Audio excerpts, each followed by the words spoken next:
talk about your growth as a player from your day one as a Suns player to your last day, your growth as a player. Like, what went into that? You understand the game. You start to learn what the NBA is about.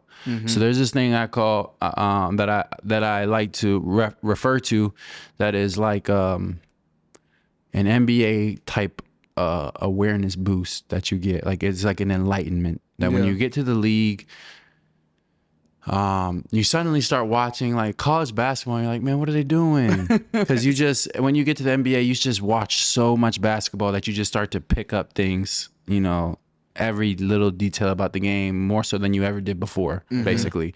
So it's funny because I'll go and tell my little brothers these things, but I don't trip because I don't expect them to understand it, because it's really hard to understand until you've actually seen it. Right.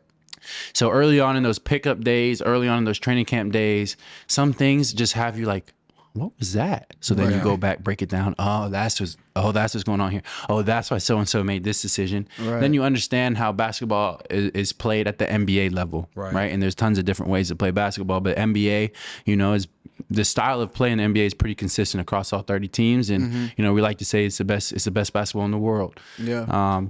But man, it's that adjustment period when I was older. Yeah. So that was definitely very beneficial to where I could slide in and find a way to make an impact enough to be in the rotation. Yeah. So I'm playing from the jump. And, at first I'm just standing there shooting threes, playing defense. And my goal from there is always same thing with high school, same thing with college. I'll start with shooting threes because I know I can fall back on that.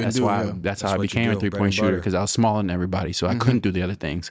Then as I worked on the other things, as I grew, as I got stronger, as I got smarter, I was able to do everything else on the court. So that's kind of how I view my career trajectory, is I tried to be as effective as possible, and then work on my game and grow it. Like, I'm not out there trying 800 moves and shooting crazy step backs my rookie year, because I'm trying to be solid first, playable first, in order to gain that leeway. And I think over my couple years in Phoenix, I was able to gain more and more and more of that, to the point where, I felt really good about my game being traded to Brooklyn.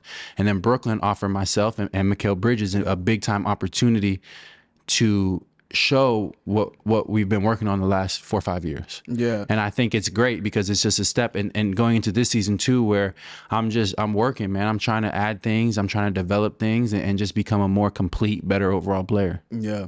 Talk about that 38-point game. Yeah. Like that 9 threes. That was like just seeing you seem like just a real chill, mellow dude, but watching that game, watching that game, that's a good observation. That's what it seemed like. Chill, but watching that game, it was like not chilling, mellow. It was like a different Cam. Like that game was like you was like pissed. Like, all right, y'all won't play with me because you had that interaction with Julius. Yes. So it was like a different Cam. Explain that. So that was right after All-Star break. It's early March, and I feel real good about the game at this point. Yeah. The game had slowed down. I'm probably off the break, and it was only about 5-6 games, but I was averaging about 20. Yep. A couple assists. The game was slow, and I was understanding it, right? Shooting like 46% from 3. What, man? Just, I felt so comfortable out there. And it's a great feeling. Gotta be a great so I go to the New York game, feeling good about my game, no pressure, no stress. Like one of my first plays out there, Julius does a pump fake, puts his shoulder in my rib, knocks the wind out of me, hurt my rib a little bit. So I left to go get x-rays because they were worried. Yeah. They just didn't want me to play with a broken rib. Precautionary. Off rib. I was good. They said I had some, just a little cartilage, I'm fine. Put a pad back on, go back out there.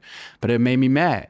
Right. And I usually don't, like you said, I'm pretty mellow on the court. Chill. I just like to be in my zone. I have a window of emotions I like to stay in.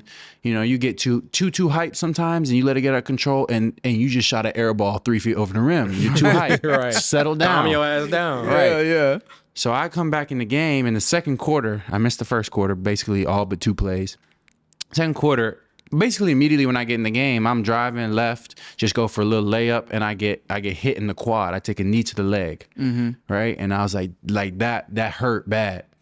And so I'm like, I've been in the game 5 plays, bro, and I take 2 licks. Like this is not not going my way right now. Facts. So I go to the free throw line, bro. My legs hurting so bad, I bricked the first free throw. Like I think I hit part backboard. And I'm like, come on, man, like lock in. So I hit the next one, right?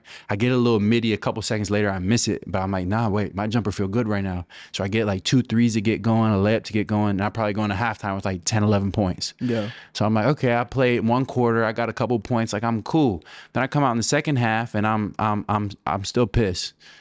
And you know, I'm fighting with some of their players, and it's getting chippy, so that's just elevating that. Right. And then I just hit a point where I'm just like, all right, bro, I got a couple shots, and it was going. Then I had that little scuffle with Julius. Yeah. I don't know what I said. He didn't like it, but he kind of came at me, but that got him thrown out.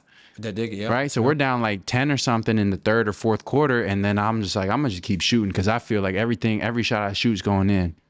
And so I just rode that wave, bro. In that last second shot, I wasn't tripping. I was impressed. I was just locked in. And Burks missed a free throw, and the ball kind of came towards me. Mikal, we kind of tipped it. Mikal grabbed it, passed it to Campaign. Campaign's dribbling up the court, and I hang back, right? Yep. And you see me wipe my hands because I was just going for the ball, and my hands were sweaty, right? So I'm wiping my hands, and I'm like looping behind him. I didn't have to say anything. Campaign knew where I was. Like he had like 17 assists that game, bro. Right. Yeah. Damn. So he's like I'm wiping my hands, and the whole Knicks team just kept flooding towards the hoop and left me. So I come around, he pitches it back to me, and I catch the ball. I said, oh, I can line my feet up because I can see the clock above the hoop. And my only thought at this time is don't miss short. Right. Do not. Yeah. Don't miss short. Don't be a punk. Don't miss short. Don't leave it That's short. a bad way to go out. Right. If you're gonna go out, miss long. So I just let it fly. Banked it in. That's fire. Banked in. I wasn't thinking. It felt good when you left your hands though? Yeah. That's amazing. Yeah. But I wasn't like the only thought was don't be short. Let it go. Wow. Yeah. And it's quick, right? So it's like, was nothing going on in my head, but just watching the ball, like, then it went in and I was turned up. Slow motion shit. Yeah. And then I was turned up. Like I could still, like I said, I closed my eyes. I can still see it all. And when I tell you, my teammates were like, who is this guy? Like he's acting so different. He was on another. I was just mad, bro. I was mad. Like I think about this now. Yeah. Like, how sustainable is playing at that level of anger? Because I've never been like an angry, like I'm going out there crazy. Because like I said, you get too hype, you throw the ball over the hoop. Facts. You're outside of yourself. You can't really play outside yourself. But there's something to that I've been thinking about. Like, all right, like playing angry, like if you play with those emotions, like it's hard to just fake them. But whenever you can get them, like in real time, like like playing that emotional range where you feel in control. Facts. Yeah, you see like a lot of guys turn into that like alter ego when they're playing. Bro. You know what I'm saying? You're a different person when you step on the court. That's where I feel like you were at. Like the Kobe, I was not being myself. Like his jersey. Yeah, you hit a different. I was not being in the normal range. Like my teammates were saying and everything. I was mad. Yeah.